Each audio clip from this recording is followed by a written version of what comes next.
Excelente día, reciban un saludo, sean bienvenidos al devocional Tiempo con Dios. Hoy, domingo 14 de enero, lleva por título Implicaciones ante el Evangelio. Están en Marcos capítulo 6, versículos 1 al 13. Así dice la palabra de Dios. Salió pues Jesús de allí y vino a su tierra, y le seguían sus discípulos. Y llegado el día de reposo, comenzó a enseñar en la sinagoga, y muchos, oyéndole, se admiraban y decían, ¿de dónde tiene estas cosas? ¿Y qué sabiduría es esta que le es dada? ¿Y esos milagros que por sus manos son hechos? ¿No es ese el carpintero, hijo de María, hermano de Jacobo, de José, de Judas y de Simón? ¿No están también aquí con nosotros sus hermanas? Y se escandalizaban de él. Mas Jesús les decía, no hay profeta sin honra, sino en su propia tierra, y entre sus parientes, y en su casa. Y no pudo hacer allí ningún milagro, salvo que sanó a unos pocos enfermos, poniendo sobre ellos las manos. Y estaba asombrado de la incredulidad de ellos, y recorría las aldeas de alrededor, enseñando. Después llamó a los 12 y comenzó a enviarlos de dos en dos, y les dio autoridad sobre los espíritus inmundos, y les mandó que no llevasen nada para el camino, sino solamente bordón, ni alforja, ni pan, ni dinero en el cinto, sino que calzasen sandalias y no vistiesen dos túnicas. Y les dijo, donde quiera que entréis en una casa, posad en ella hasta que salgáis de aquel lugar. Y si en algún lugar no os recibieren ni os oyeren, salid allí y sacudid el polvo que está debajo de vuestros pies para testimonio de ellos. De cierto os digo que en el día del juicio será más tolerable el castigo para los de Sodoma y Gomorra que para aquella ciudad. Y saliendo predicaban que los hombres se arrepintiesen, y echaban fuera muchos demonios, y ungían con aceite a muchos enfermos, y los sanaban. Implicaciones ante el Evangelio. El día de hoy vamos a estudiar dos puntos, siendo el primero, terrible incredulidad. Después de que estuvo predicando, después de que se realizaron aquellos milagros ante el principal de la sinagoga, y después de sanar a aquella mujer con flujo de sangre, nos dice el texto que vino a su tierra, o sea que fue a Nazaret. Aunque había nacido en Belén de Judea, fue y creció. Él creció, nos dice la palabra que él creció en Nazaret. Entonces llegó allí y estaba predicando en el día de reposo. Recordemos que el día de reposo son los sábados, de acuerdo a la ley ceremonial, y entonces los sábados se reunían en las sinagogas, estas sinagogas las cuales estaban diseñadas para que se enseñase, para que se diera lectura de los profetas del Antiguo Testamento, para que entonaran unos cantos y para que otra vez pasaran a leer y terminaba la reunión. Esa era la liturgia que se llevaba a cabo. De manera que lo que pasaba en estas sinagogas en este momento era que el Señor Jesús pasaba y enseñaba. Él enseñaba de acuerdo a las profecías del Antiguo Testamento, especificando que todo se estaba cumpliendo en ese momento. Entonces dice que muchos le escuchaban y que también se admiraban de la enseñanza que les daba, porque decían, ¿de dónde se tiene estas cosas? ¿De dónde tiene la enseñanza? ¿Cómo fue que la obtuvo? O sea, ellos se preguntaban por qué él estaba enseñando de esta manera. Y también decía, ¿y qué sabiduría es esta que le es dada? Se preguntaban por qué dice, ¿de dónde tiene estas cosas? Tanto la sabiduría y los milagros, porque primero les enseñaba y de ahí habían visto que les sanaba.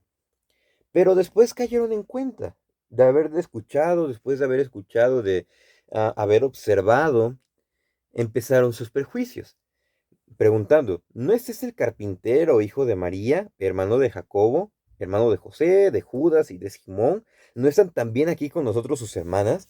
Haciendo, am, especificando que Jesús tenía medios hermanos y medias hermanas. De manera que ellos tenían este prejuicio. Nosotros lo conocimos, nosotros lo vimos, que también, porque dicen, ¿no es este am, el carpintero? Decían que él había desempeñado la labor de carpintero que le enseñó su padre, porque pues José, su papá, era este carpintero. Entonces empezaron a menospreciarlo por eso, porque decían, lo conocemos, no hay necesidad de escucharlo, no sabemos por qué empieza a hablar de esa manera. Entonces empezaron a demeritar la enseñanza del Evangelio. ¿Por qué? Porque no sabían. y su corazón estaba endurecido. Y el Señor Jesús dice, no hay profeta sin honra, sino en su propia tierra, y entre sus parientes y en su casa. Y dice, no pudo hacer allí ningún milagro, salvo que sanó a algunos enfermos. Eso no quiere decir que Jesús tenía menos poder cuando la gente no creía, y entonces nosotros debemos de creer. No. Dios, Jesús, la segunda persona de la Trinidad, es poderoso, es soberano y Él puede hacer todo de acuerdo a como Él quiere. Pero aquí vemos un factor bastante importante, la dureza del corazón de estas personas. Pero ¿por qué la dureza del corazón? Bueno, recordamos la historia del rico, la parábola del rico y Lázaro, cuando el rico le dice al Padre Abraham, manda a Lázaro para que le diga a mi familia que existe este lugar y que no vengan. Entonces, ¿qué es lo que le dice el Padre Abraham? Le, le contesta, si aún los muertos se levantaran, si aún Moisés se levantara y les avisara de este lugar, ellos no van a creer. ¿Por qué? Por la dureza de su corazón. No servía de nada que Jesús estuviese haciendo milagros si nada más su corazón se iba a endurecer más, simplemente porque previamente habían escuchado la enseñanza, y si la enseñanza no había tenido el efecto en ellos es porque su corazón estaba endurecido. Y el hecho de ver más milagros, o el hecho de ver milagros, pues nada más iba a endurecer su corazón y se iban a cerrar al Evangelio. Entonces, ¿a qué nos lleva este pasaje? A que nosotros nos debemos de centrar en la predicación del Evangelio, versículo 6. Y estaba asombrado de la incredulidad de ellos y recorría las aldeas de alrededor enseñando. Y también que nada puede detener la enseñanza y la predicación de la verdadera doctrina. Entonces, ¿a qué nos lleva? A que nosotros debemos de predicar y que nada va a detener esa obra que el Señor está haciendo, que el Señor empezó. Entonces, de esta manera, procedemos a nuestro segundo punto, que es enviados a predicar. Después de esto, dice que llamó a los 12 y comenzó a enviarlos de dos en dos. Algo icónico ya en esta parte es que ya tiene a su grupo selecto. Entonces, al momento de tener a su grupo selecto, dice que los identificaba como los 12. Y dice que comenzó a enviarlos y les mandó que no llevasen nada para el camino. Les comisionó, pero ¿por qué los comisionó? Recordamos que en su momento, cuando estuvimos estudiando Hebreos, empezamos a hablar con respecto a un nuevo pacto, el cual lo podemos ver en Jeremías 31, en Ezequiel 36, en el que el Señor, que Dios le dice al pueblo a través de los profetas que iba a instituir un nuevo pacto en el que la palabra iba a ser escrita en su mente y en su corazón principalmente. De esa manera, a través de los 12, va a reforzar la promesa del nuevo pacto que se estaba empezando a hacer visible a través de la obra de Jesús. Entonces, los 12 representaban el nuevo pacto que se iba a cumplir. Lucas 22-29 dice, yo pues os asigno un reino como mi Padre me lo asignó a mí, para que comáis y bebáis a mi mesa en mi reino y os sentéis en tronos juzgando a las 12 tribus de Israel. Ellos iban a representar las 12 tribus y cada uno de ellos iba a juzgar a las 12, a cada una de las tribus. De esta manera que parte del llamado que hace en este momento es especial y algo que se cumplió en su momento, algo que se cumplió en esta comisión y en el futuro inmediato que lo vemos en el libro de los Hechos.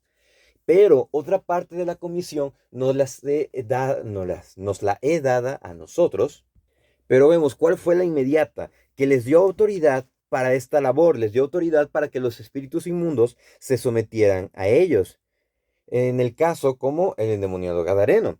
Entonces les dice, aparte, que deben de estar capacitados para todo tipo de situación. Les mandó que no llevasen nada, sino solamente el bordón, solamente el bastón que acompaña a cada viajero en la antigüedad. En la antigüedad vemos las películas pues que hablan de tiempos antiguos y se caracterizaban, ¿por qué? Por llevar un bastón, lo cual apoyaba, era como un soporte, pero también los mandaba de dos en dos. ¿Por qué? Porque si uno se caía, el otro lo iba a levantar, entonces se iban apoyando, tal como lo dice en Eclesiastés.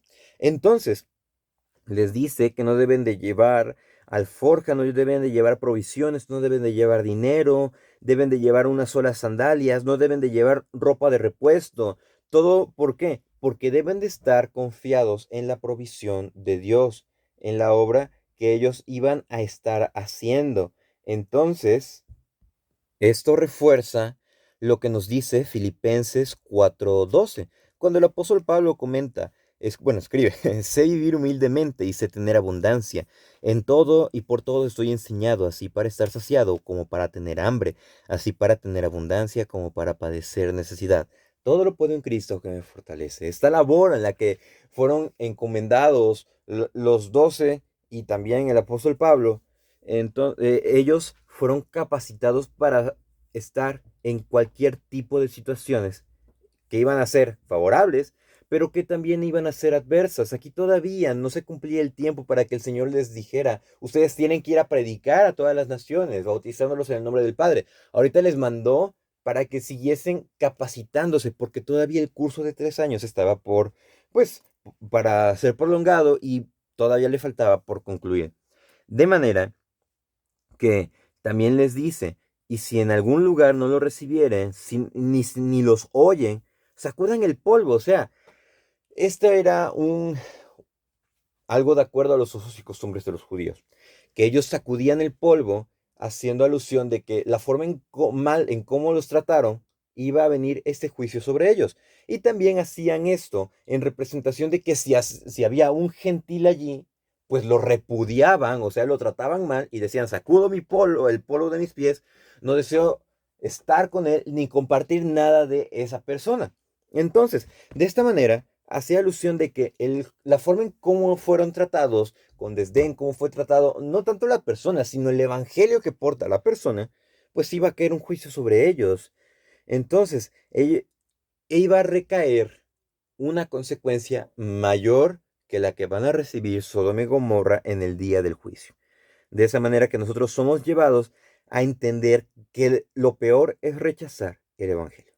Y aquí está la comisión para nosotros también, que es, saliendo, predicaban que los hombres se arrepintiesen, que ellos entendieran que estaban en un mal camino y que deberían de redireccionar hacia quién, hacia Dios, hacia la persona de Cristo, que volvieran su corazón al evangelio, que entendieran eso. Entonces nosotros somos llamados a predicar el evangelio, a predicar sobre el arrepentimiento, a predicar sobre la obra de Cristo y que nosotros somos salvos a través de la gracia, a través del sacrificio de Cristo.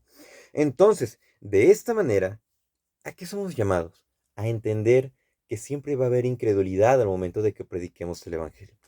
Va a existir esa oposición y aunque esas personas vean los grandes milagros, las grandes obras, eso no salva, eso no va a convertir a las personas, sino que lo que los va a convertir es la obra de Cristo, es la obra del Espíritu Santo. Entonces somos comisionados a predicar el Evangelio, a predicar que cada uno de los hombres debemos de arrepentirnos de nuestros malos caminos y regresar a la luz de Cristo. Compartir esa luz, compartir esa sal de la que habla en el Sermón del Monte. Entonces, de esta manera, nosotros vamos a ir comprendiendo y entendiendo cuáles son las implicaciones del Evangelio. Sabremos que habrá oposición, que habrá incredulidad, que habrán prejuicios, que habrán dificultades y oposición, pero que también somos enviados con la bendición de Dios cuando nos dice, id a predicar el Evangelio a todas las naciones, bautizándolos en el nombre del Padre, del Hijo y del Espíritu Santo. El Señor es quien nos respalda, el Señor es quien respalda su obra y quien nos fortalece. Que de esta manera podamos aplicarlo y que podamos vivir esa verdad. Que el Señor los bendiga.